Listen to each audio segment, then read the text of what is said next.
Hello, ladies and gentlemen. This is your host and producer, Jesus Aviation, and welcome to another episode of Turbulence Tragedy. We're going to be doing two plane crashes today, TWA Flight 800 and Air France Flight 447, and it's snowing. Okay. So basically, these two flights have changed how aviation is today from the safety and just communication, I feel like. So let's get into the crash of TWA Flight 800 in 1996.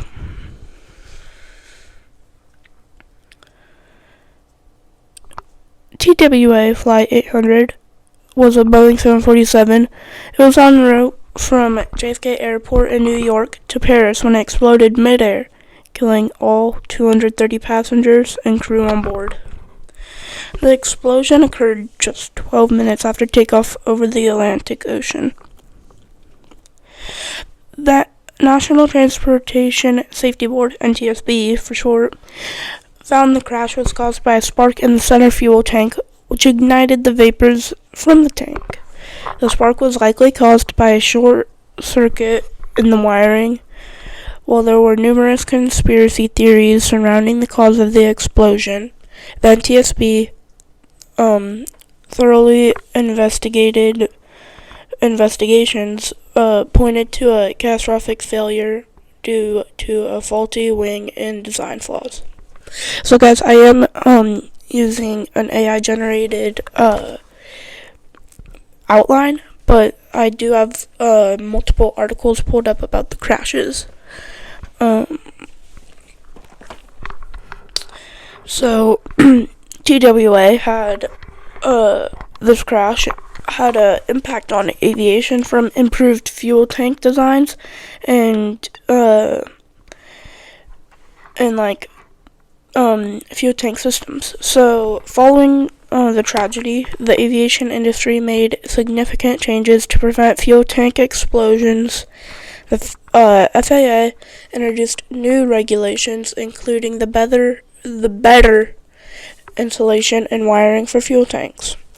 One of the lasting outcomes of the investigation was the implementation of fuel tank inerting systems, I think, which replace oxygen in fuel tanks with nitrogen to reduce the risk of explosions.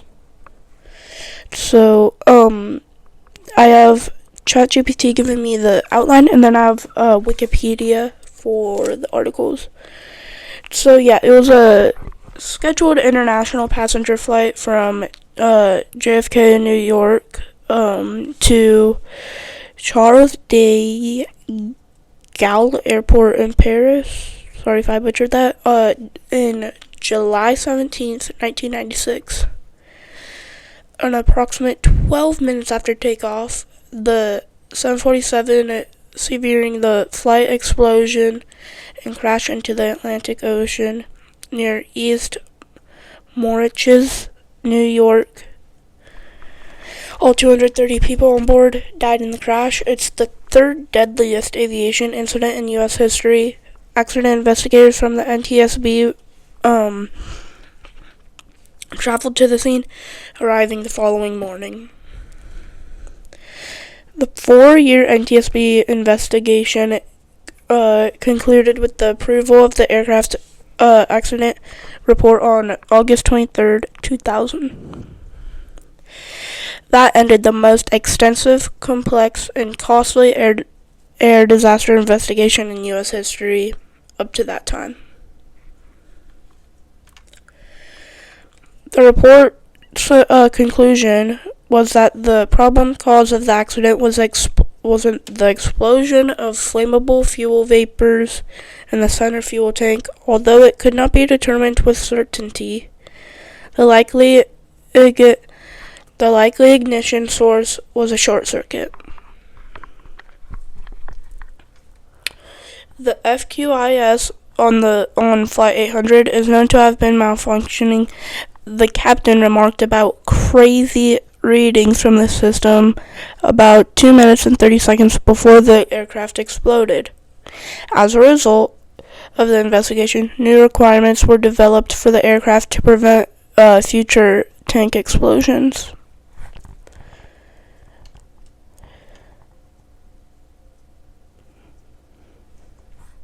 Captain/Czech Airman Stephen E. Snyder, age 57, had flown for TWA for 32 years and had logged 17,200 hours, including 4,700 on the Boeing 747. Flight engineer/Czech Airman Richard G. Campbell, Jr., age 63, had flown for TWA for 30 years and the U.S. Air Force for 12 years. He had logged 18,500 hours, including 3,800 on the 747. Also with the crew was a 25-year-old flight engineer, Oliver Crick, and he served as a business pilot for 4 years. 2,500 hours, including only 30 on the 747. Crick has only flown for TWA for 26 days. And was starting the 6th leg of his initial operating experience training. I don't know if I've already said it, but Oliver Crick's age was 24.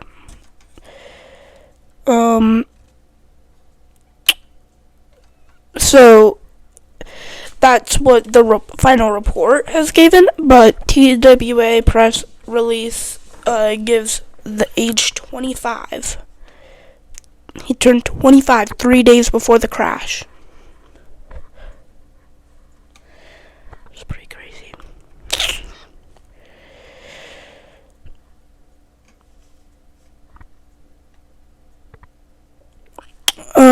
So 38 seconds later, David McLean, the captain of East Wind Airlines, Flight 507, a Boeing 737-221 registered, I'm not going to get into that. He reported to Boston ARTCC that he just saw an explosion out there, adding, "We just saw and I quote, "We just saw an explosion up ahead of us here, about 16,000 feet, or something like that. It just went down into the water." Subsequently, many ATC facilities in New York and Long Island areas received reports of an explosion from other pilots operating in the area. Many witnesses in the vicinity of the crash stated that they saw or heard explosions, accompanied by a large fireball over the ocean, and observed debris, some of which burning while falling into the water. Various civilian, military, and police vessels reached the crash site within minutes of the initial water impact. They searched for survivors, but none were found, making TWA 800 the second deadliest aircraft accident in the U.S. history at that time, only exceeded by American Airlines Flight 191. Alright, that's going to conclude the story for TWA 800. And now I say we get into Air France Flight 447. Alright. Sorry for all the background noises. This mic, it picks up everything. Like, I have the mouse 2 feet away on my computer, and you can still hear it click.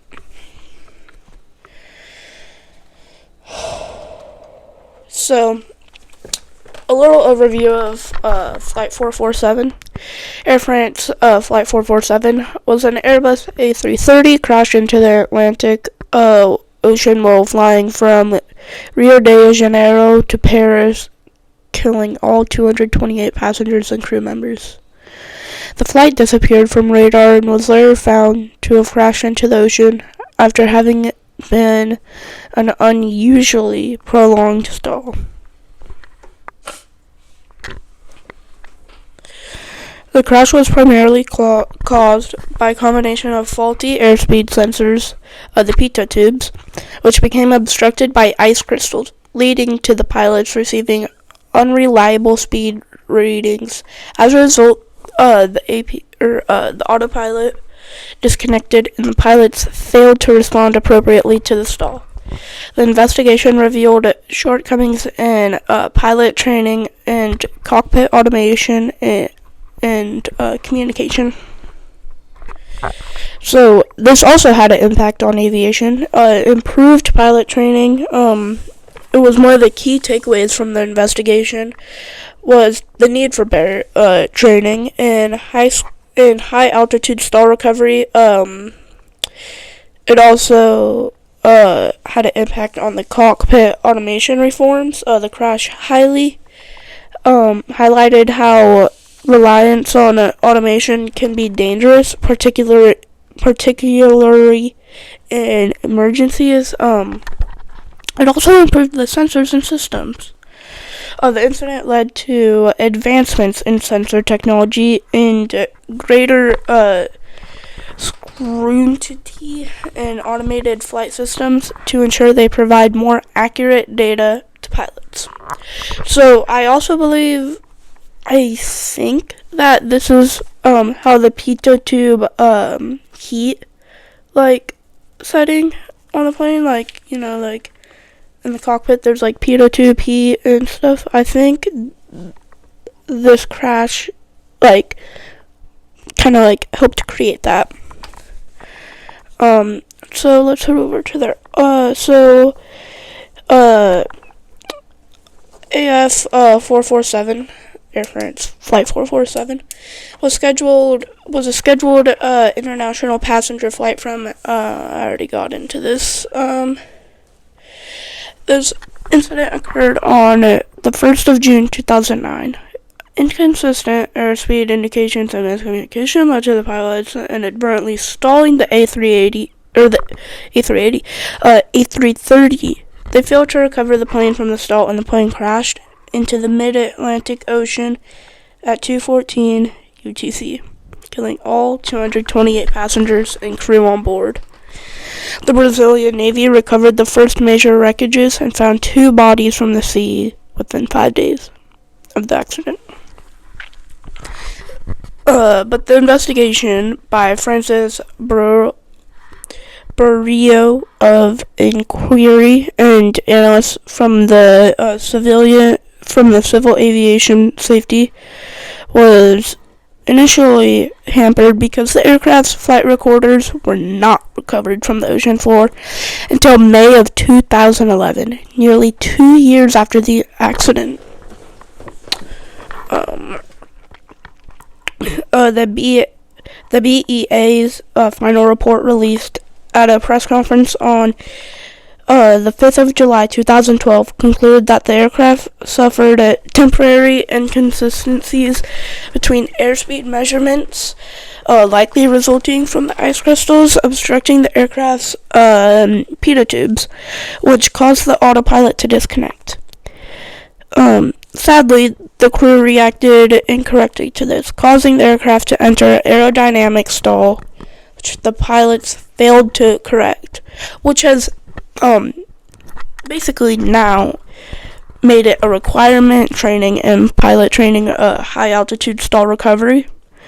The accident is the deadliest in the history of Air France, as was the deadliest aviation accident involving the A330. So, the A330 was only 4 years old. So, that's not that old. For a plane, that's not that old. It was delivered to the airline in April of 2005. The aircraft was powered by 2 CF6 -ADE 183 engines with a maximum thrust. I'm not going to get into all that. Y'all could just go search up Air France Flight 447 and go to the Wikipedia page for very detailed stuff, like info. So, my gosh. Wow. I'm not gonna. Oh, they have like the final tally of passengers, nationalities from passengers, crew, and all the different countries. There were like a lot of countries involved. Some of those in countries: Poland, Norway, Morocco, Ireland, Germany, the U.S., Turkey, Switzerland, Spain, South Korea, South Africa. I'm not going to read all those, there's a lot. So, yeah, 3 air crew, 9 cabin crew, and 216 passengers. 126 were men and 82 were women. Sadly, 8 of them were children.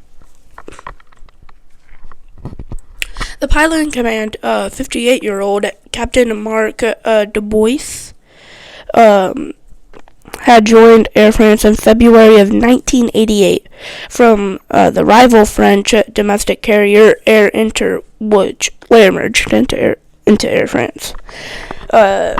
He had 10,988 flying hours and 6,250 were as captain, including 1,700 hours on the A330. He had carried out 16 rotations in the South America sector since arriving in the A330 or A340 division in 2007. In the cruise relief co-pilot in the left seat, 37-year-old First Officer David Robert had joined Air France in July of 1998 and had a little over 6,500 flying hours. Almost 4,500 hours were on the A330.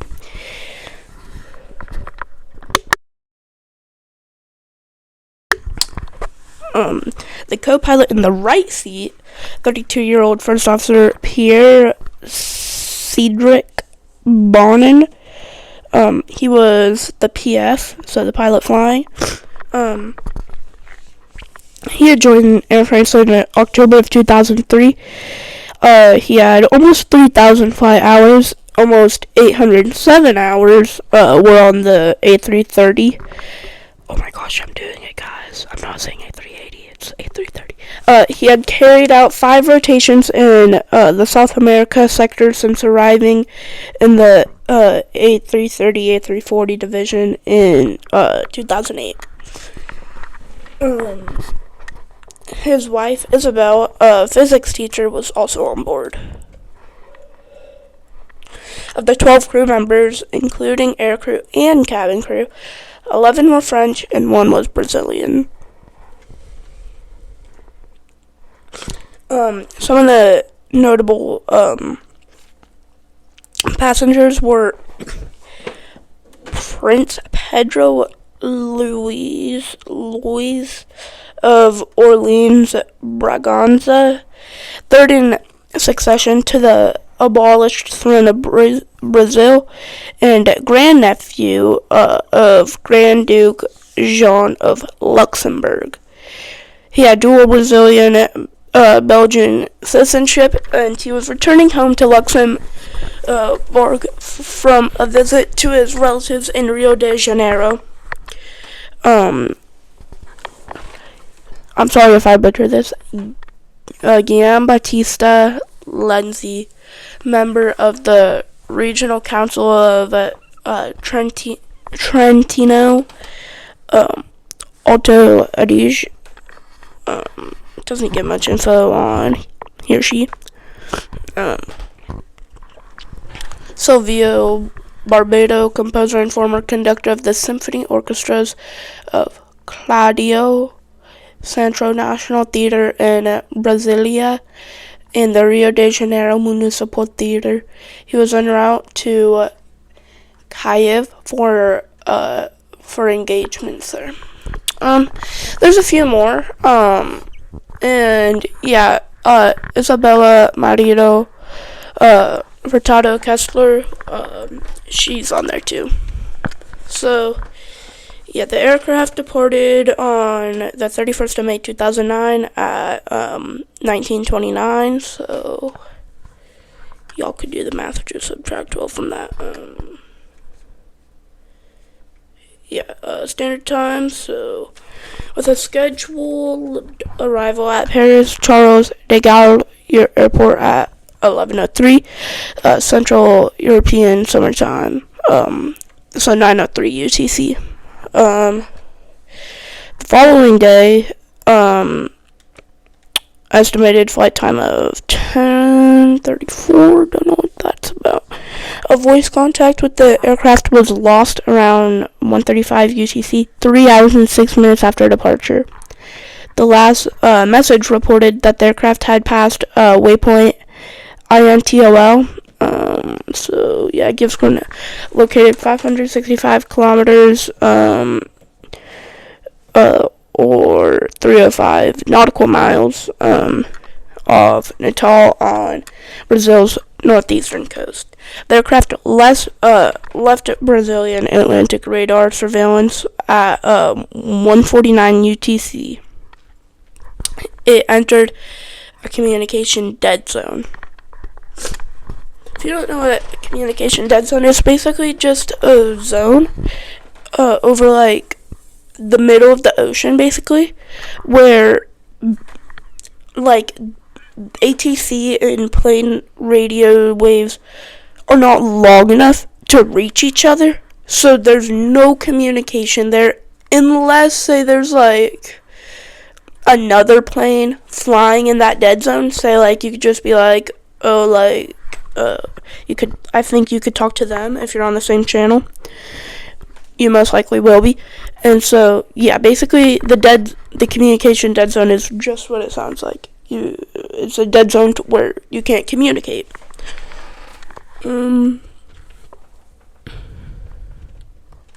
So, Bonin took manual control of the aircraft without the autopilot.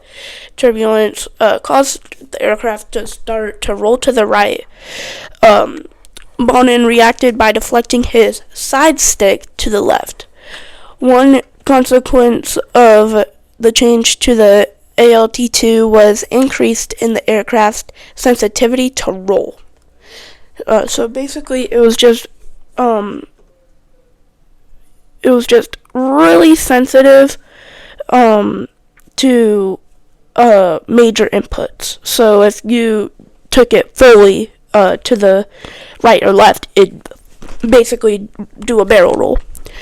And the pilot overcorrected. During the next 30 seconds, the aircraft began to roll alternately left and right as he pulled back on his side stick, raising the nose.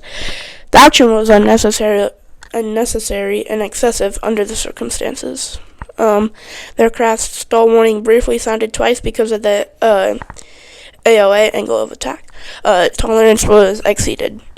The aircraft's indicated airspeed dropped sharply from 274 knots, so 507 kilometers an hour, 315 miles per hour, to 52 knots, so 96 kilometers an hour, and 60 miles per hour. The aircraft's angle of attack increased, and the aircraft subsequently began to climb above its cruising altitude of 35,000 feet, flight level 350. During this ascent, the aircraft attained vertical speeds well in excess of the typical rate of climb for the A330. So basically, the typical rate of climb is like the recommended by Airbus how much feet you should climb like per minute. The vertical speed was close to 7,000 feet per minute. So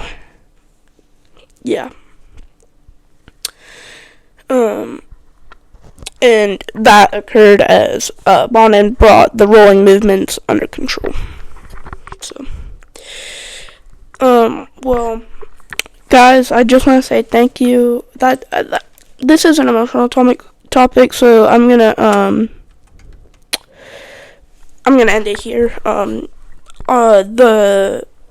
If you just search up TWA Flight 800 or Air France Flight 447, the first thing that pops up, at least for me, was the Wikipedia page. And if it doesn't, just add Wikipedia. So, yeah, both of these crashes led to extensive changes in the aviation procedures, regulations, and technology, ultimately making air travel safer for everyone. Alright, that's gonna end it for today's episode of Turbulence and Tragedy. I might release an episode every day, maybe every other day. So maybe like 3 to 5 times a week.